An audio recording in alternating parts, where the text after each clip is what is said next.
안녕하십니까. 레지스탕스 정광용입니다. 저희 방송이 레지스탕스죠. 이 레지스탕스는 2차 대전 때 프랑스에서부터 비롯된 것입니다. 다들 알고 계시겠지만 2차 대전 당시 프랑스의 드골은 독일이 쳐들어오자 전투에서 실패하고 영국으로 도망을 갑니다. 말하자면 망명을 선택한 거죠. 망명지인 영국에서 라디오 방송을 통해서 프랑스 국민들한테 방송을 하기 시작했습니다. 저항하라. 그러면 우리는 이길 것이다. 그때 저항하라가 바로 영어로 말하면 레지스턴스고 불어로 이야기하면 레지스탕스가 되는 겁니다. 저항하라. 그러면 이긴다. 절망하지 말고 희망을 가지라. 이길 수 있다.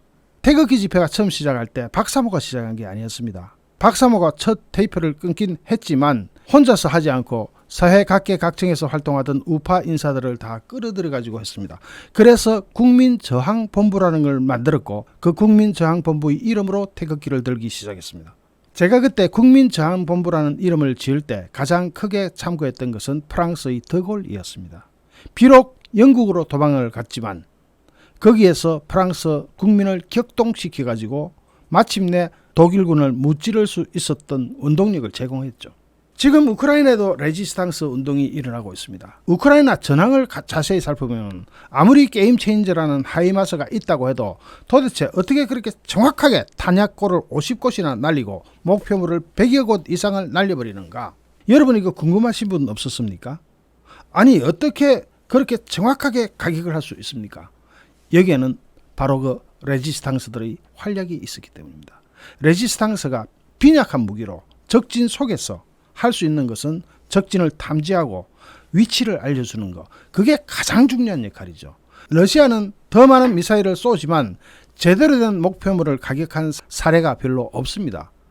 학교, 병원, 아파트, 일반인 거주지를 막 때립니다. 왜 그러느냐? 정보가 없기 때문입니다.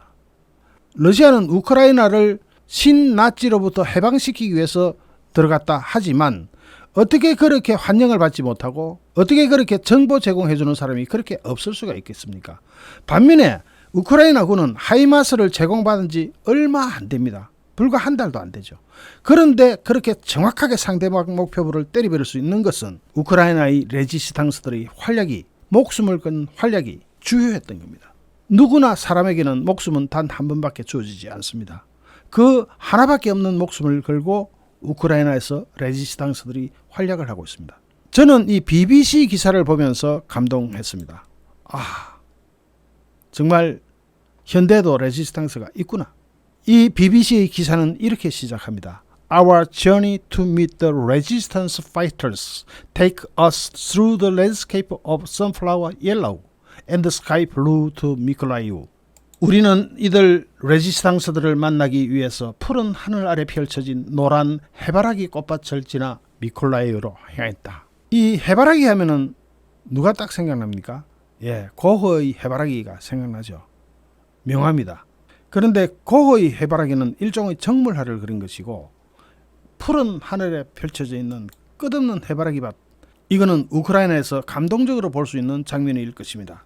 우리는 이들 저항 세력을 만나기 위해서, 이들 레지스탕스를 만나기 위해서 푸른 하늘 아래 펼쳐진 노란 해바라기 꽃밭을 지나 미콜라이우로 향했다. 이것이 BBC 기사의 첫 출발입니다. 이곳 미콜라이우는 헤르손 서쪽 지역 중 우크라이나 군이 지배하는 첫 주요 도시로 일부 전선 내 레지스탕스의 본부가 되었다. 군 검문소를 지날 때 얼굴이 없고 후드 모자를 눌러선 한 사람의 모습과 함께 헤르손 레지스탕스 저항군은 모든 것을 보고 있다는 경고 문구가 적힌 거대한 전광판을 지나쳤다. 이 지역 러시아 점령군을 불안하게 만들고 이들 치하에 있는 주민들의 사기를 복돋우기 위해 설치된 전광판이다. 앞에 서 있던 한 남성은 어느 한 집단이 저항하는 것이 아니라 모두의 저항이다. 어느 한 레지스탕스 집단이 아니라 전 주민이 다 레지스탕스다. 그 남성은 목으로부터 끌어올린 검은 마스크로 얼굴을 가려서 목소리가 또렷하게 들리진 않았다. 그래서 화면에도 제대로 그의 얼굴을 담을 수 없었다. 앞으로 이 남성을 샤샤라고 부르겠다. 이 사샤는 물론 가명이겠죠. 한편 전쟁 발발 직전 우크라이나 정부는 저항운동을 구축 및 관리하기 위한 특수부대를 지원했다. 여러분 전쟁 초기에 기억나시죠? 화염병 만들고 했던 거. 그게 바로 우크라이나 레지스탕스의 출발이었습니다. 심지어 점령군의 타이어를 망가뜨리거나 휘발유 탱크에 설탕을 넣거나 직장에서 명령에 따르지 않는 등 어떻게 하면 훌륭한 레지스탕스가 될 수 있는지 등의 지침을 당한 PDF 책자도 배포했다. 이 중에는 심술궂게 구르라는 제안도 담겨 있다. 그러나 사시아의 정보원 팀은 헤르손 내부에서 러시아군의 움직임을 추적하는 등 보다 적극적인 역할을 맡고 있다. 샤샤는 이제 우리가 새로운 목표물을 포착한다고 가정한다면 그 정보를 군에 전송하고 하루 이틀 안에 목표물이 사라진다고 설명했습니다.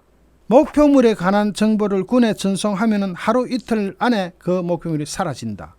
이런 협조가 있기 때문에 우크라이나 군은 러시아군을 정확하게 가격할 수가 있는 겁니다. 우크라이나 군은 하이마스라는 신무기를 인수받은 지 얼마 안 됩니다. 그 짧은 시간 동안 러시아 탄약고를 무려 50군데 이상 격파해버리고 정확하게 조준해가지고 완전 격파해버리고 기타 목표물 100군데 이상을 정확하게 타격했습니다. 미사일은 러시아가 훨씬 많죠. 러시아가 그렇게 많은 미사일을 퍼부으면서도 아파트, 학교, 병원, 기타 등등 군시설은 전혀 가격하지 못하고 오히려 일반인들의 희생만 강요하는 그런 전쟁을 치는 것은 러시아는 그런 정보원이 없다는 뜻이죠. 만약 그런 정보원이 있다면 우크라이나의 모든 군사 거점은 다 격파되고 하나도 남지 않았을 겁니다. 그런데 러시아는 우크라이나를 침공에 들어갈 때 뭐 때문에 들어간다 그랬습니까? 신나치 세력으로부터 우크라이나 국민을 해방시켜주기 위해서 진입한다 그랬죠. 그것은 엉터리였음이 지금 밝혀지고 있잖아요. 어떻게 해방전쟁을 친다고 하면서 해방을 시켜야 될 국민으로부터 그렇게 지원을 못 받을 수가 있습니까? 반면에 우크라이나는 전 국민이 다 레지스탕스다. 그중에 사시아 같은 사람은 러시아군의 목표물을 정확하게 알려주고 그렇게 된 후 하루 내지 이틀 안에 그 목표물은 사라진다고 증언을 합니다. 이것이 진짜 레지스탕스죠. 사샤는 우리에게 주변 지역에서 매일 찍은 여러 영상을 보여줬다. 어떤 남성이 군사기지를 운전해 지나치며 러시아 군용 차량을 촬영한 영상도 있었고 거대한 Z자 표시가 그려진 러시아 군용 트럭이 지나가는 모습이 담긴 CCTV 영상 자료도 있었다. 사샤는 자신의 요원들은 승리와 조국, 자유의 희망을 놓지 않는 우크라이나 국민이라고 묘사했습니다. 국민 전체가 레지스탕스 저항군이라는 거죠. 그러면서 물론 요원들도 두려워한다. 세상에 목숨이 아깝지 않은 사람이 어디가 있겠습니까? 그러나 조국을 위한 봉사를 더 중요히 여긴다. 목숨 아깝지만 조국을 위한 봉사를 더 중요하게 여긴다. 군인이 아닌 민간인들로 이루어진 이들은 모두 자원해서 모였으며 필요한 값비싼 장비를 마련하기 위해서 SNS상에서 모금으로 자금을 충당한다고 합니다. 이 팀을 이끄는 세르히이라는 이름의 남성은 전쟁 전 장식용 식물 재배업자였으나 러시아 점령 기간 부차 지역에서 처형된 민간인 시신을 보고 남부 지역의 해방을 위해서 전쟁터에 뛰어들었다고 말했습니다. 세르히이는 그 모습을 보니 그냥 집에 있을 수 없었다면서 이 전쟁이 계속되는 동안 내가 무엇을 할 수 있는지 혹은 무엇을 생각할 수 있을지 그때는 몰랐다라고 말했습니다. 그랬던 세르히이는 극도로 위험한 일을 선택했습니다. 4명으로 구성된 세르히이 팀이 바깥으로 나갈 때마다 러시아군의 포격이 쏟아졌지만 아무도 죽지 않았다. 세르히이는 어깨를 어스기면서 어느 정도 운이 좋았다는 것을 안다 하면서 살짝 웃어 보였다. 그래도 목숨을 잃는다 해도 최소한 대의를 위한 것이니까요. 사내는 대의를 위해서 목숨을 거는 겁니다.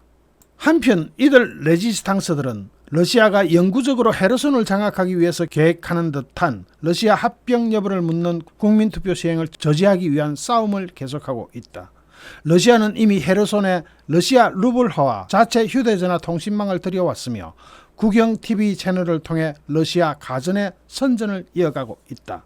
이 지역 기자들은 탈출하거나 몸을 피했다.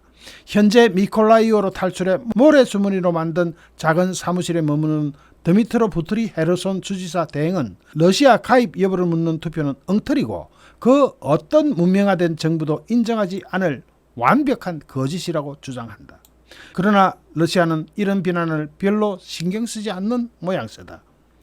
러시아에게 헤르손은 전략적 요충지다. 지난 2014년 불법으로 합병한 크림반도의 수원이기도 하며 대러시아 영토와 크림반도를 잇는 육교의 마지막 부분인 지역이기도 하기 때문이다. 이런 상황에서 러시아 편으로 돌아선 지역 주민도 있다. 그래서 샤샤의 팀은 내부 정보를 이용해서 이러한 소위 협력자들에 대한 데이터베이스를 구축하고 있다. 샤샤는 나중에 이들이 자신은 레지스탕스 편이라고 주장할 수 없도록 하기 위한 것이라고 설명했다. 그러니까 러시아군에 협력하는 사람들은 데이터베이스를 다 만들어 나가는 겁니다. 그리고 나서 나중에 전쟁이 끝났을 때 자신들이 레지스탕스 활동을 했다고 거짓말하는 것을 막기 위해서 미리 러시아 협력자들을 데이터베이스를 다 만들어 놓는 겁니다. 친러파 명단을 만들고 있는 거죠. 하지만 협박의 목적도 있다고 합니다. 장군들은 협력자들의 문에 이들의 이름이나 관이 그려져 있거나 이들의 죽음에 큰 상금을 건다는 지명수배자 형식의 협박성 포스터를 붙입니다. 그 이후 포스터를 붙인 모습을 촬영해서 사샤에게 전송을 한다. 이렇게 되면은 겁이 나서라도 러시아에 협력하기 징그럽겠죠. 아니 자기 사진을 포스터에 떡 붙여가지고 현상금까지 걸어가 자기 집 대문 앞에 떡 붙여놓으면은 와 이거 무서워서 러시아에 협력하겠습니까? 그러니까 심리전이죠. 사샤는 헤르손에 대한 최신 보고를 설명하면서 그래피티도 많다. 포스터를 붙일 뿐만 아니라 국민투표 따위 등의 문구를 적는 것이라고 말했습니다. 이는 많은 사람들이 두려워하지 않는다는 것을 보여줍니다. 곳곳에 러시아군이 순찰하는 도시에서 전단과 풀을 들고 다니며 붙일 준비가 되어 있는 것이죠. 언제든 검문을 당해서 정말 최악의 상황으로 흘러갈 수 있는데도 말입니다. 이때 최악의 상황은 러시아군에 붙들려가서 온갖 모진 고문을 다 당하는 그렇지 않으면 다시는 돌아올 수 없는 길을 가게 되는 그런 길이죠. 그럼에도 불구하고 포스터와 풀을 들고 거리로 나간다고 합니다. 이때 이 포스터와 풀은 총과 총알보다도 훨씬 더 큰 무기가 될 수 있기 때문에 이게 더 어쩌면 진짜 무기일 수도 있겠죠. 러시아에 합류한 사람들을 겨냥한 암살 시도도 잇따르고 있다. 한 블로그가 총에 맞았으며 러시아 정부가 설치한 친러 헤르손 정부 관계자도 사망했으며 차량 폭탄 공격으로 부상당한 관계자들도 있다. 러시아 편으로 돌아선 유명 인사들은 필수적으로 방탄복을 입는다. 우크라이나의 친러파들은 필수적으로 방탄복을 입고 다니는데요. 뭐가 그래 무섭습니까? 우리가 만난 레지스탕스 모두 그러한 공격과 아무 상관이 없다면서도 이들에게 동정심을 느끼지는 않는다고 했다. 샤샤는 어깨를 으쓱하면서 반역자, 쓰레기 단어 말고는 이들을 표현할 길이 없다고 말하며 그들은 우리의 적이라고 덧붙였습니다. 한편 블라디미르 푸틴 러시아 대통령은 여전히 우크라이나의 침공은 해방작전이라고 주장하지만 러시아군은 헤르손에서 무력과 공포 통치만을 일삼고 있다. 지난 3월 러시아 점령 이후 헤르손에서 수백 명이 구금됐으며 이들 중 상당수는 고문도 당했다. 몇 주 동안 소식이 들리지 않은 채 사라진 사람들도 있다. 시신으로 발견되거나 러시아 측이 시체 운반용 자루에 담아 가족들에게 돌려준 이들도 있다.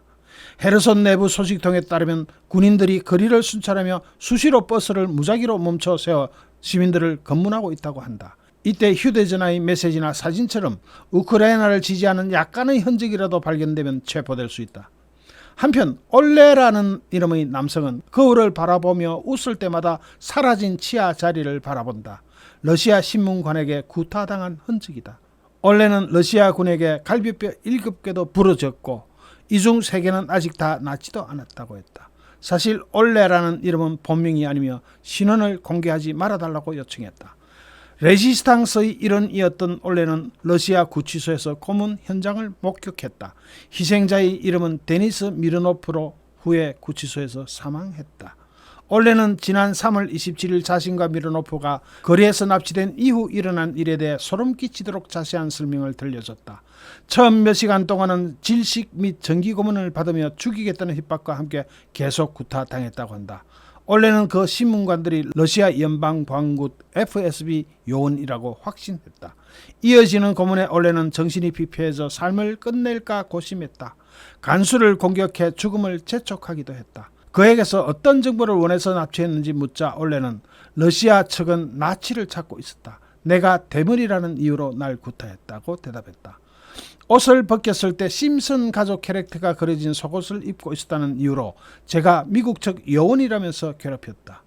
한 달 전 러시아군이 처음 우크라이나를 침공했을 때 올레와 미르노프는 의용군으로 이루어진 영토방위군에 입대했다. 그러나 첫 포격과 함께 대부분 사라졌으며 헤르손의 잔여 병력도 빠르게 제압되었다.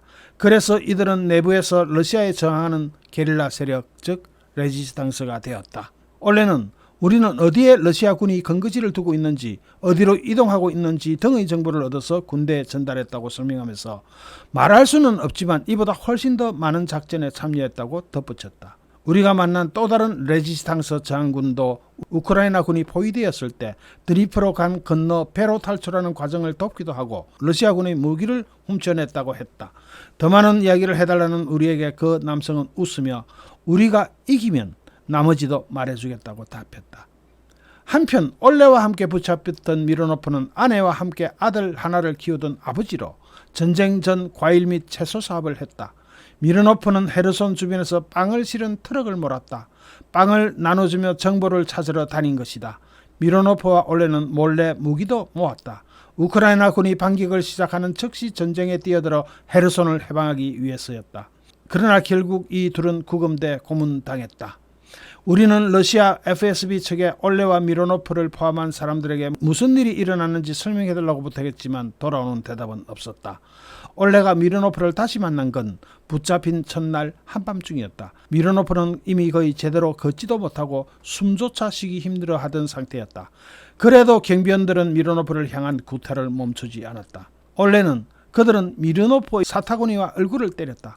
경찰봉을 든 남성 2명이 와 미르노프의 바지를 벗기고 신장 근처를 가격하기 시작했다고 말했다. 러시아 군이 올레의 머리에 뒤집어 씌운 자루를 붙들고 있던 테이프가 느슨해져서 이 모든 장면을 목격할 수 있었다고 했다.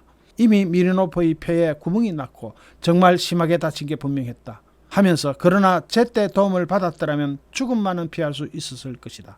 끔찍하다고 덧붙였다. 4월 18일 미르노프와 올레는 크림반도의 한 시설로 이송되었다가 다음날 미르노프는 군 병원으로 이송됐다. 올레는 거기서 미르노프가 회복할 수 있으리라 확신했다. 그러나 약 한 달 후 미르노프가 지신 고향의 이란으로 우크라이나로 돌아오면서 유가족은 사망 소식을 처음 접했다. 한편 러시아군이 장악한 직후 수많은 주민이 안전을 우려해서 헤르손을 떠났다. 우크라이나 정부 또한 최근 헤르손을 탈환하기 위한 군사작전이 임박했다고 경고하면서 남아있는 이들에게 탈출을 촉구했다. 하지만 탈출은 쉽지 않은 일이다. 러시아는 전선을 통과하는 차량의 수를 제한하고 있으며 우크라이나 통제 지역으로 향하는 길은 북쪽의 자포리자로 향하는 도로 하나만 허용하고 있다. 그 길에도 군 검문소가 여러 개 설치되어 있어서 전투 연령의 우크라이나 남성은 통행이 금지된다. 여성과 어린이들조차 무료 대피 버스에 자리가 날 때까지 몇 주 동안 기다리거나 터무니없이 비싼 값을 내고 자가용 차량을 이용해야 한다. 그런데도 매일 수백 명이 버스나 자가용 차량을 통해 탈출하고 있다. 이들이 모이면서 어느 슈퍼마켓 주차장은 2배로 커져버렸다. 피곤해 보이는 어른들 틈으로 아이들은 안전한지 아직 잘 모르겠다는 듯 소심하게 웃고 있으며 러시아산 자동차인 푸른 라다 차량의 앞부분 후드 밑에선 금방이라도 터질 듯한 연기가 뿜어져 나오고 있었다. 보안검사 후 자원봉사자들은 먹을 것과 옷을 나눠주고 기다리고 있던 친지들과 눈물겹게 상봉하는 이들도 있었다. 비록 지금은 러시아군의 점령지이기에 헤르손으로 들어갈 수는 없지만 시민들의 분위기에서 그곳의 삶이 어땠는지 읽을 수 있었다. 시민들은 우크라이나 영역에 와서도 말을 꺼내기 조심스러워하는 모습이었다. 우리가 음성을 녹음하거나 영상을 촬영하기 전 몇몇은 혹시 러시아에서도 이를 볼 수 있는지 묻기도 했다. 다가서면 고개를 내젓거나 들고 있는 마이크를 외면하는 이들도 있었다. 알렉산드라라는 이름의 한 여성은 주차된 차량 뒷좌석에서 어린 딸 나스티아를 무릎 위에 앉혀서 달래가면서 그곳에서의 삶은 힘들었다. 어디에나 러시아군이 있다 라고 말했다. 구호 텐트 안에는 어느 나이든 여성이 캐리어 2개를 들고 외롭고 길 잃은 듯한 모습으로 서 있었다. 스베틀라나라는 이름의 이 여성은 연신 눈물을 훔치며 자신은 신경이 너무 쇠약해서 헤르손을 떠났지만 남편은 함께 떠나길 거부했다고 한다. 남편은 우크라이나 군이 와서 우리를 해방시켜줄 때까지 기다리고 있겠다라고 한다. 밤이 더욱 깊어지면서 더 많은 차량이 도착했다. 그러던 와중 한 남성은 자신의 가족은 비단 미사일만을 피해 도망치는 것은 아니라고 말했다. 이름을 밝히지 않은 그 남성은 우리에게 사람들이 실종되고 있다. 사실이다. 면서 헤르손에선 저녁 시간에 밖에 나가지 않는다고 말했다. 한편 남부 전선에서는 최근 며칠 동안 양쪽 모두 포격 위험이 증가하고 있다. 미콜라이우에서는 보통 새벽 4시에 터지는 포격과 함께 하루가 시작된다. 도시 남쪽에 있는 러시아군의 발사장이 너무 가까워서 첫 번째 미사일이 발사된 후에야 경고 사이렌이 울릴 정도다. 어느 날 아침 호텔 지하실에 숨어 있었는데 세어보니 시내에서 적어도 20차례 포격이 이어졌다. 어떤 미사일은 너무 가까이 떨어져 우리가 있던 건물이 흔들릴 정도였다. 이후 폭격으로 인한 통행금지 조치가 해제된 후 나가보니 근처 학교 건물이 폐허로 변해 있었다. 운동장의 건에는 근처에서 무너진 체육관 건물의 잔해로 인해 온통 회색 먼지로 뒤덮여 있었다. 그러나 우크라이나의 공격도 회수와 영향력 면에서 모두 증가했다. 서방이 제공한 더욱 강력한 무기를 사용하면서 변화를 불러일으키고 있다. 헤르손의 주민들은 러시아의 탄약고가 여러 차례 공격당했다고 말했다. 안토니브스키 다리 등 드니프로 강을 가로지르는 교량도 여러 차례 공격을 받아 러시아군은 보급에 차질을 빚고 있다. 헤르손 탈환 시도가 다가오고 있는 것일 수도 있다. 샤샤는 헤르손에 남아있는 많은 사람들이 싸울 준비가 됐다고 믿고 있다. 실제로 우리가 만나본 이들 모두 러시아를 지지하는 세력은 미미하며 최근 몇 달간 수색, 구금, 구타 등의 행위가 훨씬 크게 줄어들었다고 했다. 사샤는 우크라이나 군이 밀고 들어오면 시민들은 도울 준비가 되어 있을 것이라고 말했다. 한편 러시아 구치소에서 잔혹한 일을 겪었음에도 올해는 레지스탕스 저항군과 함께 자신의 고향을 지키기 위해 남부 전선으로 돌아왔다. 올해는 저들이 땅은 차지할 수 있겠지만 사람들을 차지할 수는 없을 것이라고 표현했다.